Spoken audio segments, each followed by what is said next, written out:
విజయోత్సవ సభ నిర్వహిస్తున్నానని వరంగల్ వేదిక మీద వరంగల్ బహిరంగ సభ ద్వారా విజయోత్సవం జరుపుకుంటామని అంటున్నారు. సూటిగా ప్రభుత్వాన్ని ప్రశ్నిస్తున్నాం. ఏం విజయం సాధించాలని విజయోత్సవ సభ? ఇది విజయోత్సవ సభ కంటే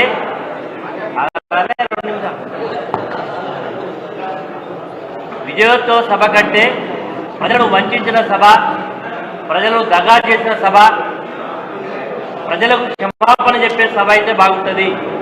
ఎందుకంటే ఈ యొక్క అధికారంలోకి రావడానికి ప్రజలకు అనేక హామీలు చూపించి తెలంగాణ ముఖ చిత్రాన్ని మార్చామని, ప్రజల జీవితాల్లో కొత్త వెలుగు తెస్తామని మాట ఇచ్చి అధికారంలోకి వచ్చినటువంటి రేవంత్ రెడ్డి గారి ప్రభుత్వం ఇచ్చినటువంటి ఒక్క హామీని కూడా అమలు చేయలేదు. ప్రజలు వంచితులు అనేక విషయాలు మాకంటే మాట్లాడిన పెద్దలందరూ కూడా చెప్పింది.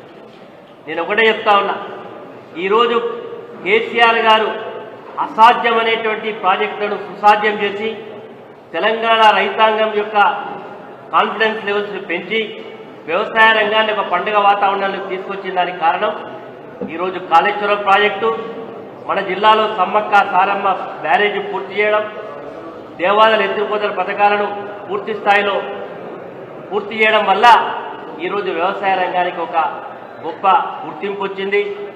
రైతులకు వ్యవసాయ భూములను వదిలిపెట్టి పట్టణాల్లో వలసపోయినటువంటి వాళ్ళు తిరిగి గ్రామాల వైపు వచ్చి వ్యవసాయం చేసుకునేటువంటి స్థాయికి వచ్చింది.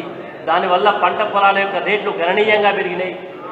అంతేకాదు రైతులు వాడుకునేటువంటి కరెంటు ఈరోజు ఏ రాష్ట్రానికైనా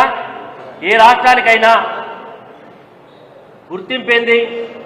ఏ దేశంలోనైనా మనం చెప్పుకుంటాం, అమెరికా లాంటి దేశంలో కరెంట్ అసలు పోనే పోదట, కరెంటు పోతే వాళ్ళు అక్కడ నష్టపరిహారం వదిలేస్తున్నటువంటి విషయాన్ని మనం విన్నాం.